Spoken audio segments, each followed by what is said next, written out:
waddanka Hindiya magaalada Bombay la yiraahdo qisa cajiib ka dhacday bari nin ducaada reer Bombay baa noo sheegay nin Hinduus oo gaal oo mushrika oo waddanka Hindiya u dhashay laakiin Australia ku nool ayaa ninkan muslimka ganacsadaha xiriir baa ka dhaxeeyo badeecada uu ka iibsan jiray marmar maraakiibtu u saari jiray badeecad baa jiray Hindiya laga helo Australia aan laga helin badeecadahaas markaa intuu ka soo dalbado ayuu lacagtana banka ugu soo shubi jiray isaguna ama cargo diyaarad buu saari jiray ama container marka buu saari jiray ninkii maalqabeenka ahaa reer Australia ahaa Hindiga gaalka ahaa isagii inantiisii oo jaamiciyada iyo islaantiisii baa Bombay yimideen ninkii taajirka ee muslimka marka la kulmeen markaas badeecad buu iibsaday wuxuu yiri badeecadan tan adaan ka iibsaday isoo saar diyaaradda cargo-ga lacagtina waa tan alaabtana aniga gaar meel kale uga soo iibsaday iigu darbu ka yiri markaas uu yiri waayadan qaraxyo iyo adduunka wala cabsoodaa oo qof walba waxa diyaaradda u saaray uu iska eega badeecadan aniga adiga soo iibsatay de ana ka iibiyo waan garano ana u qoolan wixii ka yimaada laakiin tan adaa ilaa yimid maxaa ku jira ii sheeg markaas uu yiri wax kale kuma jiraan ilaahan caabudaya ku jiro halkan ka iibsaday buu yiri waa sanad yar oo san dheer oo gacmo badan oo Hindiya ay ku dhaxsanayaan oo lacag lagu iibiyo oo fara badan markaas uu culimada idaan soo weydiin in shariicadaydu ii saamaxayso in kale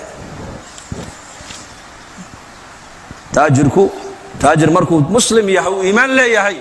tijaaradiisa wuxuu asaas uga dhigayaa ilaahay macrifadiisa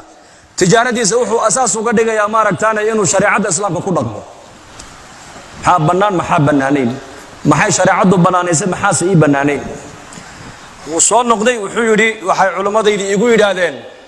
ma banaano haddaad u qaadid gaalnimadiisii baad ku caawisay waa khatar mana banaano shariicada islaamka ma ogolo waana xadiis saxiix oo nabigu sheegay sallallahu alayhi wasallam uu sheegay uu yahay ninkii war inta oo sanaan saaxiiba ahayn oo wada mucaamaloonay maxaad igu qaadi weydeen ma qaadayo wax kale aniga wax kale oo xalaal ah hadaad ii keento waan ku saaray diyaaradda laakiin kan ma qaadayo diinteedana ii saamaxaynan ku qaado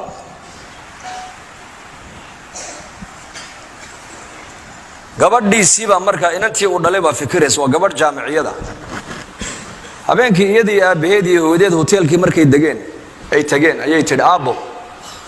ninkan muslimka inta oo sanad la mucaamaloonaysi muxuu inoogu qaadi waayay bay tiri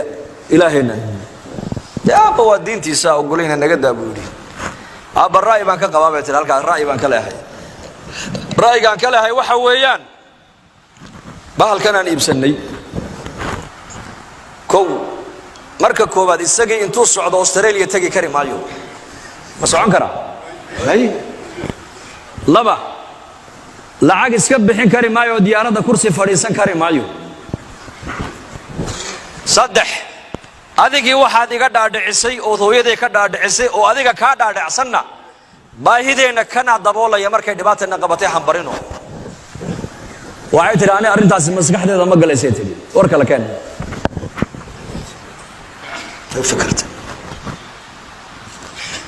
لكن مسلم كيف التلفون كيس قبضتي ولا هذا الشيء وحيت بريت ولا انكم اركان دونيا وايو وين انت ودق عين كاس او دلي ويانا ما انت كنت مد يا ابيه لا صوتي ابيه لا صوتي اي كله بالبو marka ku martay qaaday markay u dimaday wuxuu marka islaantiisii buu soo kaxaystay oo xijaaban oo gabadh mutadayinada markaas u soo gashay hoteelkii halka gabadhii fadhiisatay waxay tiri anu adigan kula ballamay ruuxan kale kula fadhida maxay tahay wuxuu yiri ruuxan kale waa xaaskaygii